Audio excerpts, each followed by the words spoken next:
ვფიქრობ, რომ აქ შეცდომის ადგილი უბრალოდ არაა. ხვდები, რომ აქ შემიდრო ყველაზე ძვირფასი ვალუტა. ისე მუშაობს, როგორც საათი. უხმოდ და უშეცდომი. როცა ზუსტად იცი რა დევს შემოთვაში. როცა ღიმილით ხვდებიან. ის რაც წლებს უსლებს. თვალს ხუჭავ და ხვდები, რომ შენზე უკვე იზრუნეს. როცა ჩემ დროს პატევს ცემენ. როცა ყველაფერი თავის ადგილზეა. როცა არ მიწევს ზედმეტი კითხვების დასმა. როცა გემო და სტანდარტი არასდროს იცვლება. ყველა მასზე საუბრობს, მაგრამ ცოტა თუ აღწევს. თქვენ მას ყველგან ეძებთ, ჩვენ კი გაჩვენებთ. რუბრიკას წარმოგიდგენთ LGG. ნამდვილი მეწარმე საქმის გამკეთებელია და არა მეოცნებე. ნოლან ბუშნელი.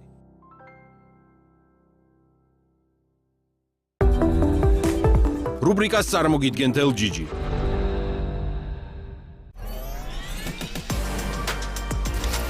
ბიზნესი არასდროს ჩერდება. აქ გადაწყვეტილებებს დინამიკა და ტექნოლოგიური უპირატესობა განსაზღვრავს. BMG Drive-ის პარტნიორია SR Auto, ჩანგანის ოფიციალური და ექსკლუზიური წარმომადგენლობა საქართველოში.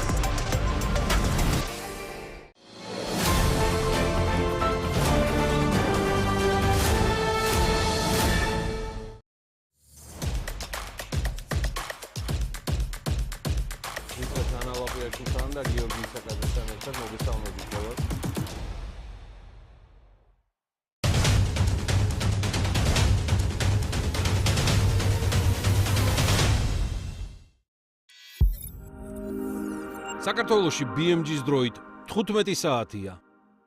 The checkpoint is presented by GM Pharma, the first international multinational pharmaceutical company in Georgia. GM Pharma, to serve those who need it most.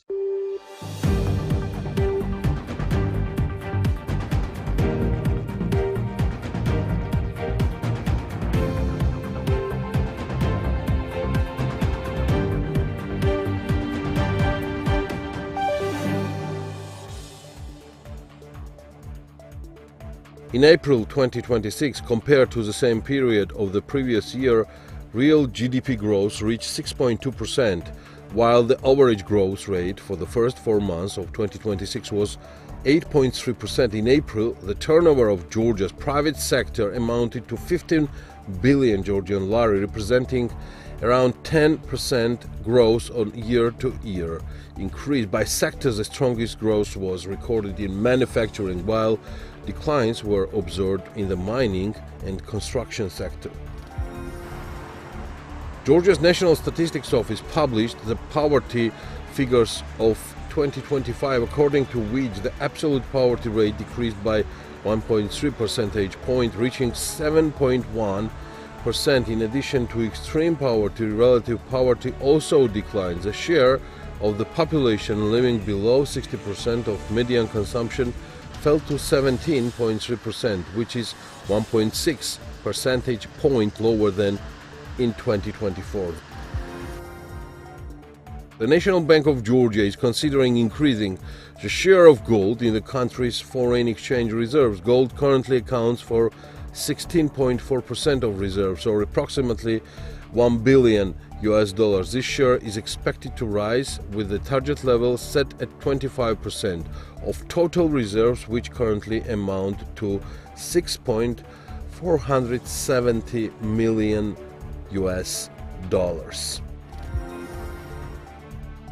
Bank of Georgia, part of Lion Finance Group, successfully placed $300 million in 6.5% unsecured notes maturing on June 3rd, 2031. Interest payments on the bonds will be made semi-annually, and the placement price was 99.4 of face value. On May 25th, global crypto industry leader Tether presented a project for a Georgian lari-backed stablecoin in cooperation with the Georgian government. The stablecoin, named GELT, will be designed to maintain a value of 1 Georgian lari at all times. Under MBG regulations, any company issuing a lari-denominated stablecoin must hold reserves equal to 100% of customer funds received. This means that if Tether issues 1 million GELT, it must continuously maintain 1 million Georgian lari in liquid reserve assets. On May 26, the UK Treasury Sanctions Office expanded its sanctions list against Russia, adding 3 companies registered in Georgia. The sanctions primarily target Russian cryptocurrency exchange systems that operated from Georgia, United Kingdom, Kyrgyzstan, United Arab Emirates, Panama, and El Salvador. According to the sanction decision, the companies are linked to the Russian crypto exchange network A7 network. On May 26, after 6-year suspension, daily passenger train service between Tbilisi and Baku resumed according to projections by GELT. The restoration of the Baku-Tbilisi railway connection would generate an additional 200 million in tourism revenue. The investment bank also estimates that tourism revenue from Azerbaijan alone could reach $435 million by 2026 as a result of the railway's reopening. It has been also confirmed that the Baku-Tbilisi-Kharsi railway will officially reopen on June the 2nd. The Georgian government will activate an electricity exchange mechanism with Turkey, commonly referred to as Barter. Under the arrangement between May and July 2026, Georgia will export electricity to Turkey through ESCO on the conditions that Turkey returns the same volume of electricity during the autumn period. On May 28, a unique collection of rare wines preserved in the cellar of Wine Factory No. 1 on Melikishvili Street in Tbilisi was transferred to Georgia's national wine agencies. The collection includes up to 20,000 bottles and samples. After a comprehensive study of the collection, selected rare lots will be offered at auctions. The selection dates back to the 19th century and contains unique wines associated with historical figures including Napoleon Bonaparte, Alexander III, Nicholas II, Joseph Stalin, and others. This is The Checkpoint. I'm Elena Gwanjilashvili, author and the host of the show, and the Checkpoint's team is ready to sum up business and economics week for you. The estimated real gross domestic product growth rate amounted to 6.2% for April 2026 compared to previous year, and the average real GDP growth for January-April 2026 equaled 8.3% according to Geostat. In April 2026, compared to the same period of the previous year, the estimated real growth in following activities contributed significantly: manufacturing, information and communication, transportation and storage, wholesale and retail trade, repair of motor vehicles and motorcycles, financial and insurance activities. Decline was registered in construction as well as in mining and quarrying activities. What else was new in the economy this week in our brief overview? Prime Minister Irakli Kobakhidze stated that Georgia has a very strong record on freedom from corruption, positioning the country as a regional leader in this area. He made the remarks during the presentation of Tether investment project, emphasizing that this environment has supported strong economic performance and investor confidence. Kobakhidze highlighted that Georgia's legislative framework is now fully aligned with international standards, enabling deeper integration into global financial system. He said this was achieved through coordinated work between the government, parliament, economic ministers and the National Bank of Georgia. He also noted that Georgia's economy has maintained rapid growth for 6 consecutive years, averaging 9.3% annually since 2021, with 9.1% growth recorded in the current quarter. According to him, this performance is supported by sound economic policies, strong government team and a free business environment. The Prime Minister added that digital transformation and growing technology sector are playing key role in economic expansion, citing interactives such as taxpayers in digital assets. He expressed confidence that cooperation with Tether and other international partners will further strengthen Georgia's economic development.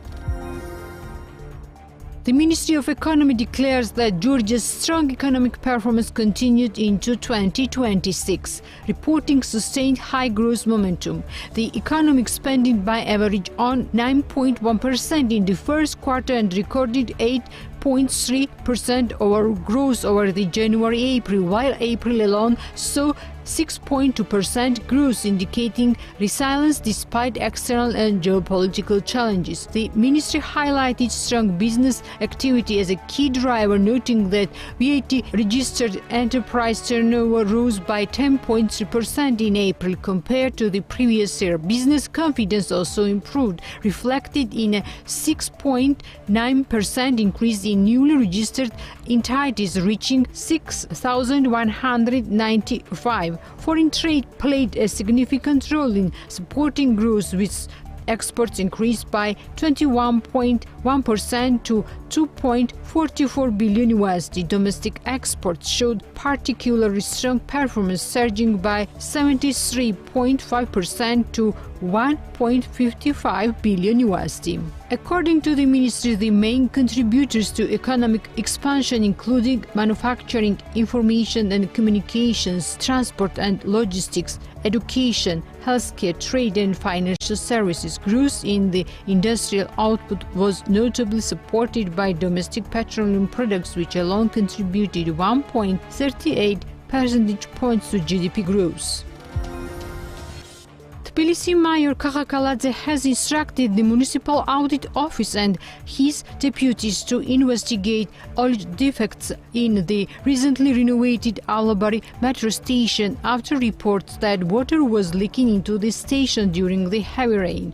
Kaladze said the situation is unacceptable, noting that during bad weather the renovated infrastructure failed and water entered the station, causing significant inconveniences. The rehabilitation project cost around 4.2 million lari and was carried out through a simplified procurement process by the company Barter construction. According to the mayor, it's still unclear whether the responsibility lies with the contractor, supervisory bodies or acceptance procedures. He stressed that the issue harms the reputation of the municipality and must be thoroughly examined.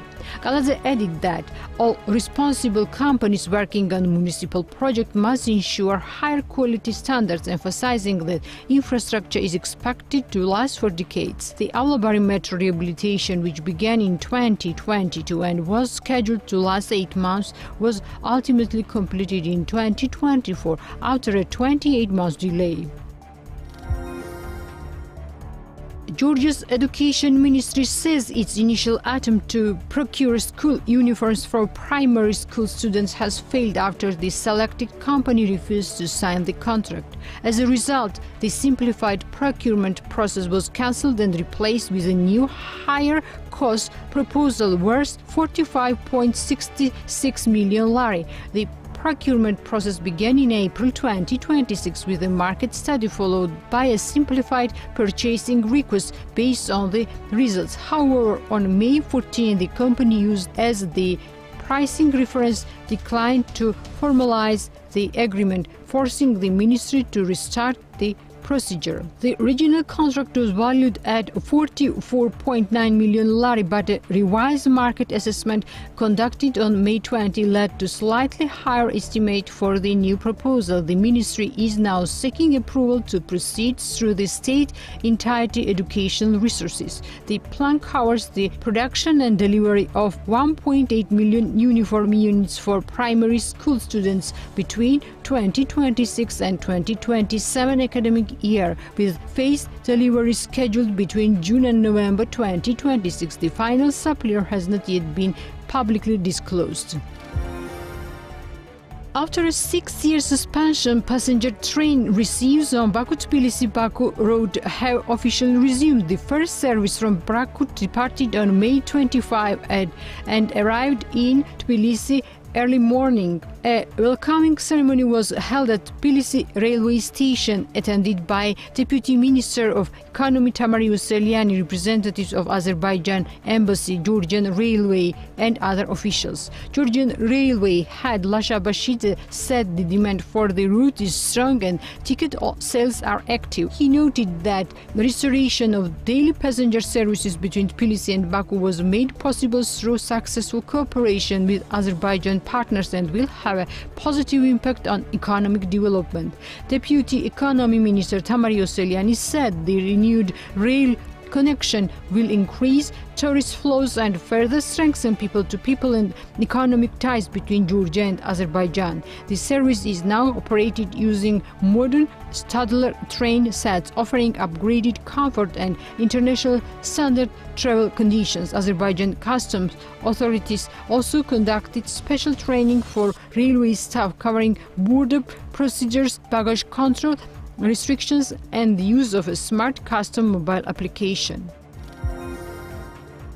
The Communications Commission has published its 2025 annual report outlining key developments in Georgia's telecommunications and broadcasting sectors, along with its plans for 2026. The report reviews major trends, regulatory progress, and sector challenges over the past year. Key focus areas include the expansion of 5G network, improvements in mobile service quality, broader internet access, and audits on telecommunication market, IP pairing, and internet exchange points. The report also highlights the sector's contribution to national budget. On the broadcasting side, Comcom reviewed media environment developments, advertising market conditions, and pre-election media monitoring, including analysis of political advertising. It also added ongoing challenges facing the media sector.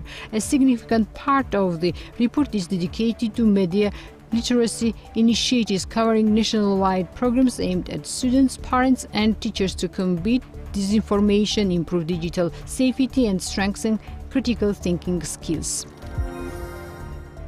According to the National Statistics Office of Georgia, the main challenge for business in 2025 was rising costs of goods and services, which has led to declining customer retention and increased market pressure. The project highlights inflationary pressure as the dominant constraint on business stability. Innovation activity remained relatively limited, with only 7.6% of enterprises introducing new or significantly improved products and 7.9% introducing new or improved service during the year. Most innovations were developed internally, with 69.1% of product and 61.5% of service innovations created by enterprise themselves. Geostat also noted that 65.2% of innovations were entirely new to the enterprises, while 34.8% were new to the broader market. In terms of process innovations,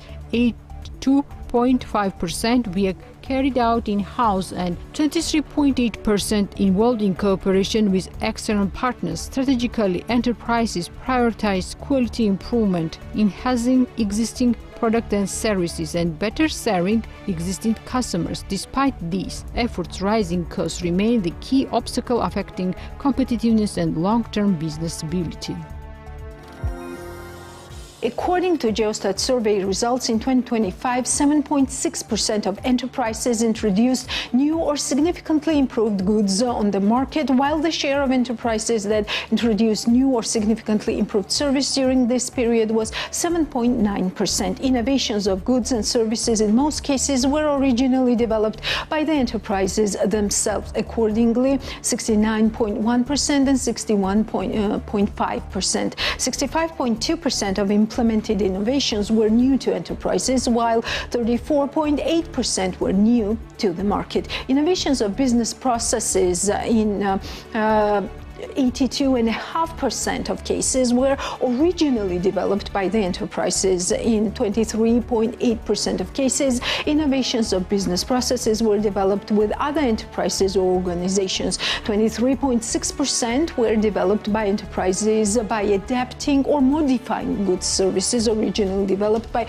other enterprises or organizations, and 18.5% were developed by other enterprises or organizations. According to economic activity strategies, focusing on high quality was rated at high degree of importance by 45.9% of enterprises. 35.9% of enterprises rated focusing on improving existing goods and services at high degree of importance, while 36.6% of enterprises rated focusing on satisfying established customer groups at high degree of importance. According to business environment assessment, the main challenge was price increases in goods and services, which leads to the loss of customers. 2025 Geostat survey results in 2025 7.6% of enterprises introduced new or significantly improved goods on the market, while the share of enterprises that introduced new or significantly improved service during this period was 7.9%. Innovations of business processes in most cases were originally developed by the enterprises themselves. According to Geostat survey results in 2025, 7.6% of enterprises introduced new or significantly improved service, while 34.8% were new to the market. Innovations of business processes were originally developed by other enterprises or organizations. 23.8% were developed by enterprises by adapting or modifying goods services originally developed by other enterprises or organizations.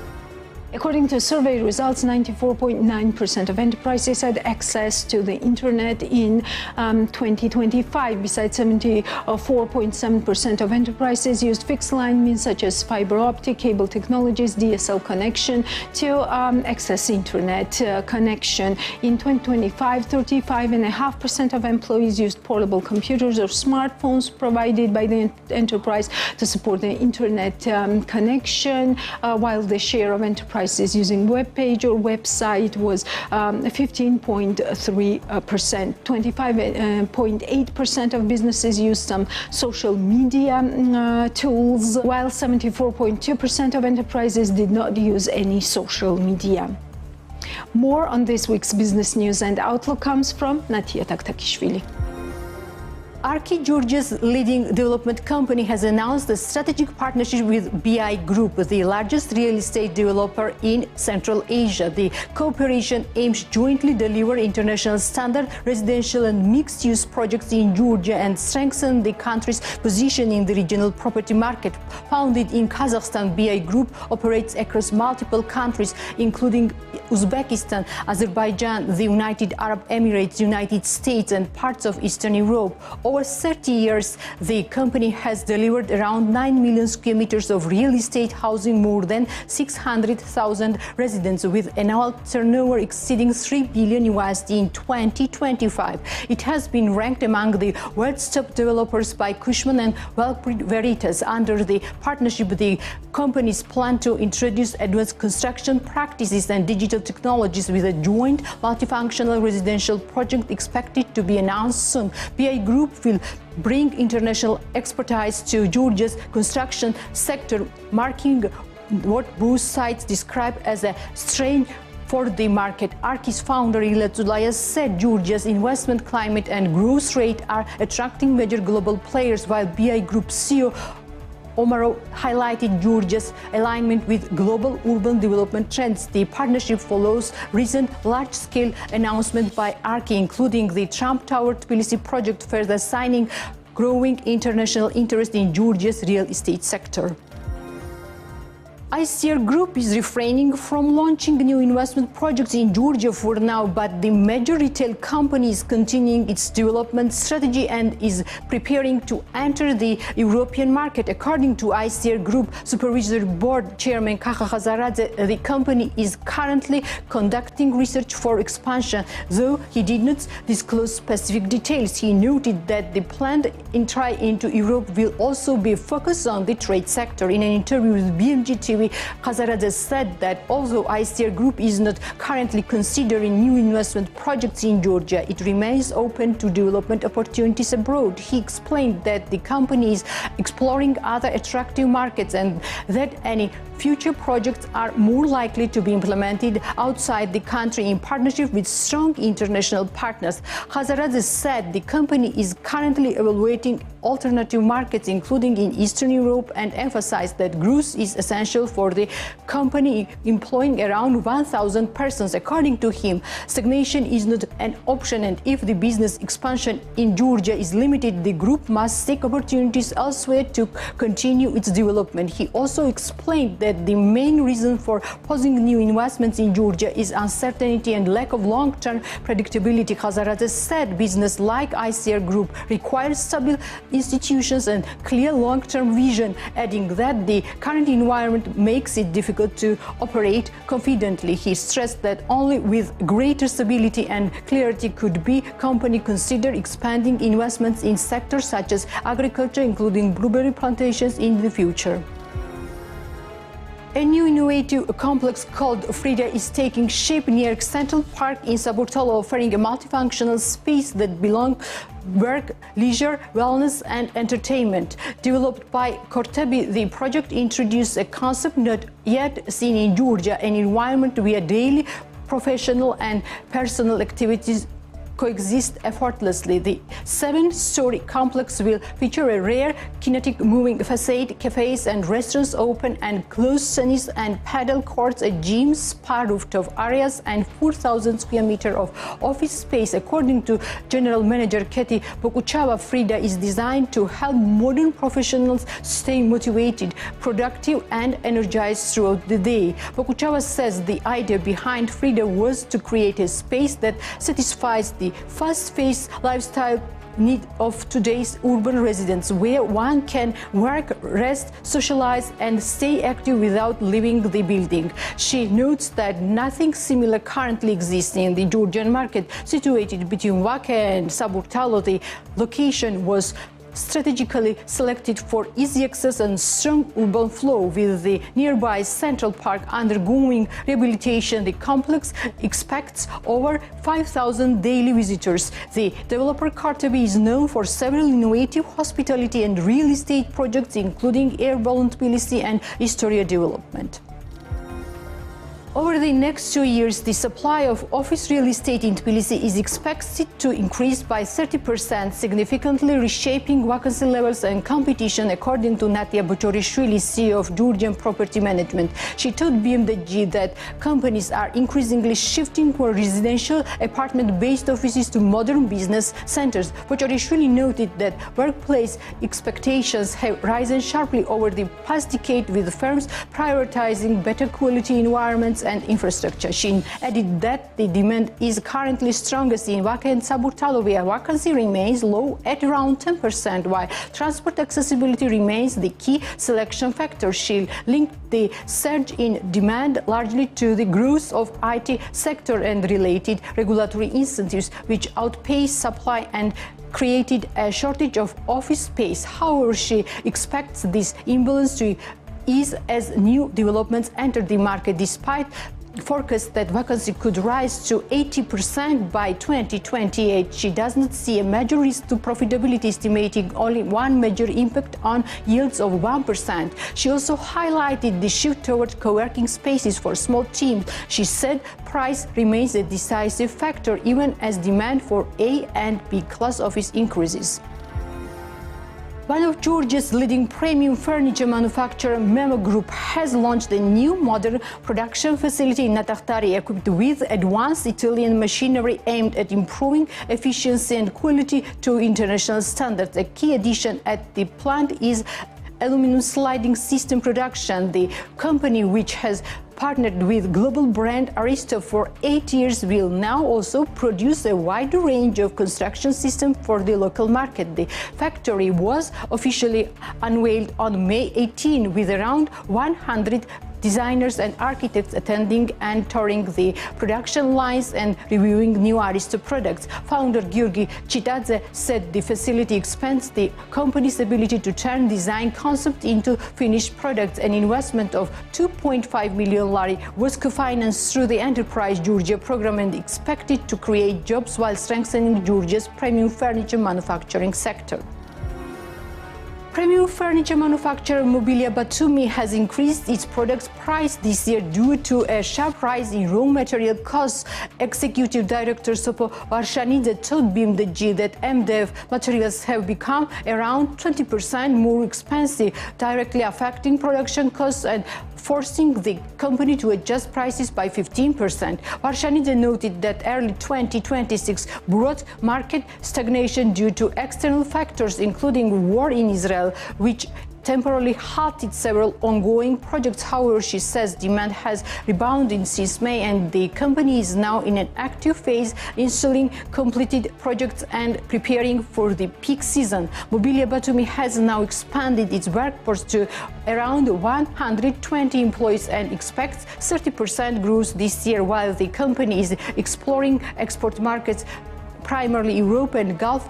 Varshanidze says that for now, production capacity is fully absorbed by strong domestic demand. Export isn't easy stages. The local market remains our main focus, she noted. Mobilia Batumi opened last year with 10 million lari investment, operating a 5,000 square meter facility specializing in premium corporate furniture and offering a full production cycle from design to installation.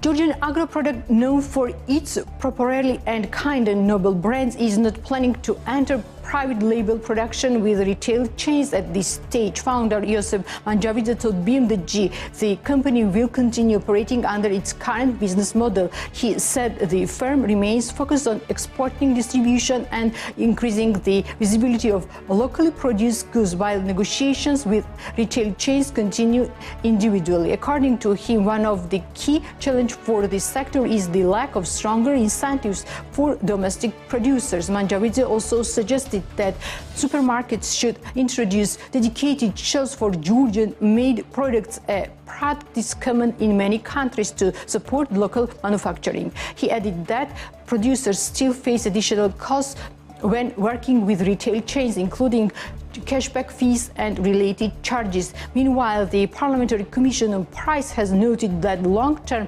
economic policies should emphasize market transparency, structural improvements and private label development rather than direct price control, citing the Netherlands as an example where private label strengthens FMCG sector competitiveness.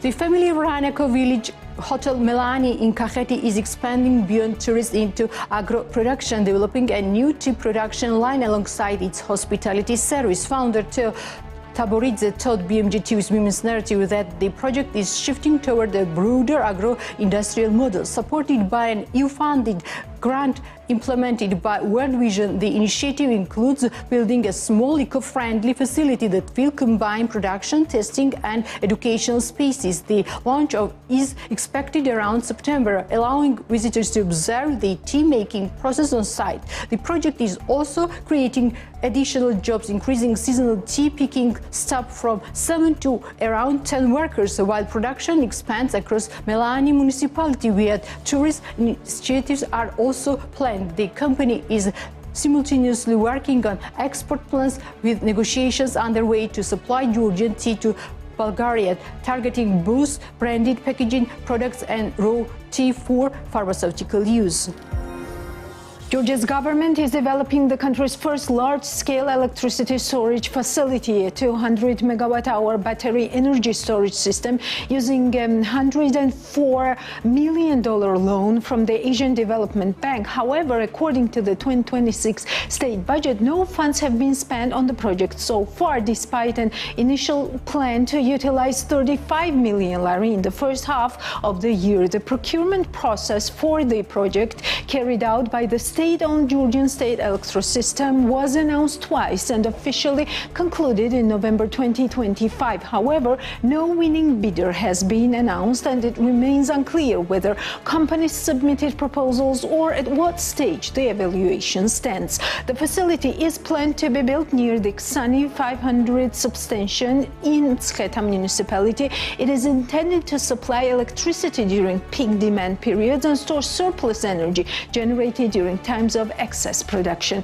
According to government projections, the project will reduce dependence on electricity imports, increase system flexibility, and improve energy security for critical infrastructure, including during emergencies affecting gas supply to thermal power plants or transmission disruptions between western and eastern Georgia. The system will be based on lithium-ion battery technology, similar to that used in electric vehicles, scaled up to support grid-level electricity needs. The National Bank of Georgia says it is continuing work on the development of a central bank digital currency, commonly referred to as the digital lari. The clarification came after BMG inquired about the project following the recent presentation of GELT, a lari-pegged stablecoin developed by global crypto company Tether. In its response, the NBG confirmed that CBDC development remains an ongoing priority. The central bank said CBDCs improve interoperability and efficiency of payment systems and are being explored by many advanced economies. It also emphasized that a CBDC can coexist with privately issued stablecoins under an appropriate regulatory framework. The NBG noted that stable digital assets such as stablecoins do not replace legal tender and will not be granted official payment status in Georgia, as only the national currency, the lari, serves that role. However, the bank stressed that both systems can complement each other by supporting innovation, transparency, and modernization of the financial sector. Georgia's regulatory framework already allows the issuance of stablecoins under strict conditions, including a requirement of 100% reserve backing. The digital lari project itself remains under development with no official launch timeline announced. CBDCs are being explored globally, including by the European Central Bank, which is currently in the preparatory phase. The National Bank of Georgia confirms that global crypto company Tether has officially submitted a registration application to issue a Georgian lari-backed stable coin with the registration process currently underway. The announcement follows Tether's presentation of the project on May 25th, attended by Prime Minister Irakli Kobakidze, Economy Minister Mariam Turevishvili, and NBG President Natia Turnama. According to the Central Bank, Georgia has become the first country in the region to establish a regulatory framework for issuing and listing stable virtual assets. The rules adopted in March 2026 require issuers to fully back stable coins with 100% reserves of user funds at all times. The NBG noted that virtual asset service providers must be registered under the central bank supervision, and issuance is only permitted after completing licensing procedures. The regulator emphasized that the framework is designed to ensure transparency, stability, and compliance with international best practices. Tether CEO Paolo Arduino stated that the GELT stablecoin will be fully backed one-to-one by lari reserves and integrated into crypto wallets, enabling users to transfer funds and conduct crypto transactions. He added that issuance volume will depend entirely on market demand once regulatory approval is secured. Let me turn to the Checkpoint's archive for a second. The Checkpoints have followed the journey since May 19, 2024. Here are some main points from the interview with Tether CEO Paolo Arduino from that time. He is summing up Tether plans in Georgia. 2024, the first quarter, was an incredible quarter for us. The company made $4.5 billion in profit. Considering that it's a company that has slightly less than 100 employees, it's been named by, I didn't check honestly, but it's been named the company with the highest profit per person in the world ever. Of course, I'm proud of that. I believe that our team is incredible.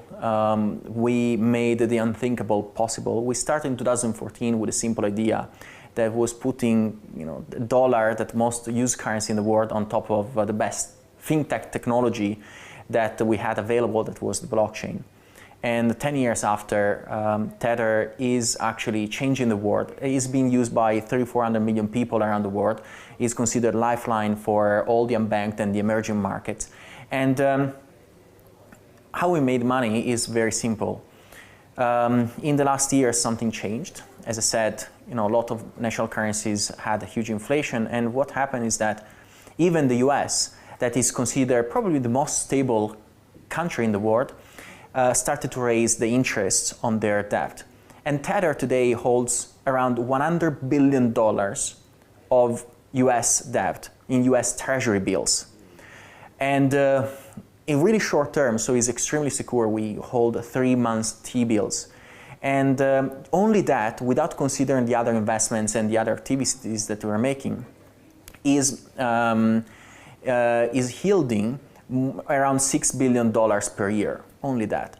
And so this quarter was incredible because these returns, these earnings, allow us to keep reinvesting in companies that are part of our philosophy and vision.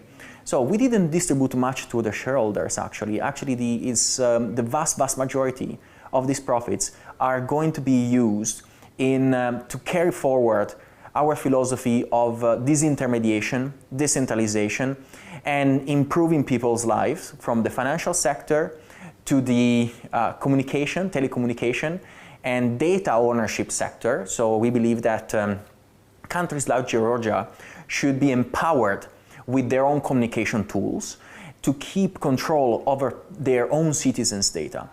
And even further, we are investing in biotech because also we believe that a company like us, that honestly has been lucky. We did really good things ourselves. I think that we had a great idea, but I cannot still believe the success we had. And since we had this success, we have to give back. And especially when it comes to medical research and biotech, it's really important that we invest a good part of these profits to help people that are less fortunate. So this is in a nutshell our current strategy, and you can see it on our website, tether.io. First of all, the Georgian market is full of great companies. I'm really impressed, and also great developers.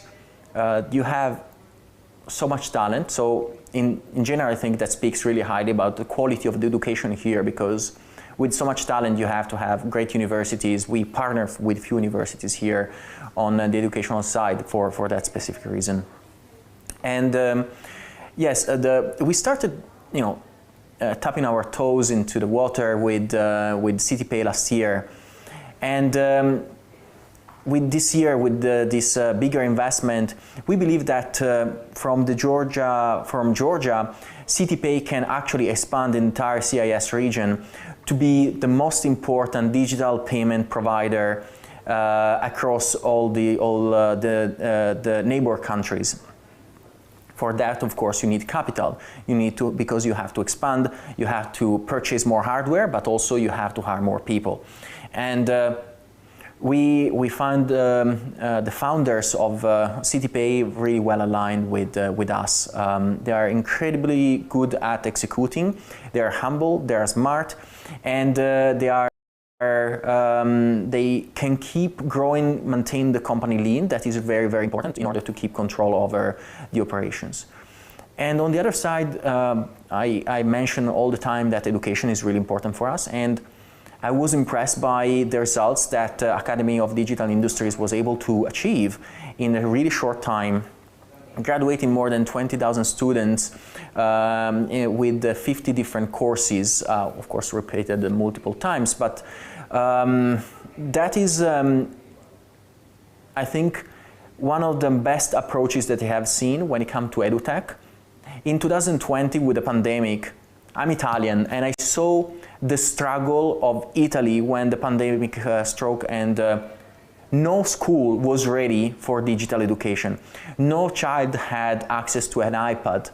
No teacher was able to use Zoom. No, it was a complete mess. For 1 year, from kids to university students, they could not learn anything, could not participate to anything. Maybe in Georgia you were better off. But this, we have to learn from history, and what we learn is that education can be disintermediated and can be improved on a large scale, on a global scale. And so that's what we want to do. Not just blockchain education. There are so many initiatives around the blockchain education. What we do care is to use edutech, so these platforms that we are developing with Academy of Digital Industries, to form the best electricians, the best plumbers, the best online social marketers, the best developers, the best economists. You can do everything already online. We have the tools. Humanity is trying to go to Mars. Maybe we should really focus on simpler things that are reforming education globally. Georgia will activate a new electricity exchange mechanism with Turkey, allowing for a seasonal barter system. Under the changes approved by the Ministry of Economy, Georgia will export electricity to Turkey between May and July 2026, with Turkey returning the same volume back to Georgia in autumn from September to November. A similar mechanism was last used in 2018. According to the decree, the aim is to ensure the stable and reliable operation of Georgia's power system by managing seasonal electricity surpluses in spring, summer, and covering shortages in autumn, winter. The exported volumes volumes will be allocated through a special rule outside the standard balancing procedures, and market operators must submit contracts and forecasts to the dispatcher 1 day in advance. The document also introduces new temporary operating rules for power plants during surplus periods, which typically occur in spring when hydropower generation increases. Plants with guaranteed power purchase agreements or contracts for difference are exempt if they have mandatory supply obligations during that period. Failure to comply may result in refusal to register contracts. Georgia continues to rely on electricity imports, especially in winter. In the first 4 months of 2026, local generation increased to 4.2 billion kilowatt hours, but consumption exceeded 5.1 billion, requiring 1.1 billion of imports. In 2025, the country produced 13.8 billion kilowatt hours, yet consumed 14.9 billion, remaining a net importer. Turkey was the largest export destination last year, receiving 401 million kilowatt hour of Georgian electricity. And that's all for today. We'll meet next Sunday, but before that, of course, stay tuned to BMG. It's worth it.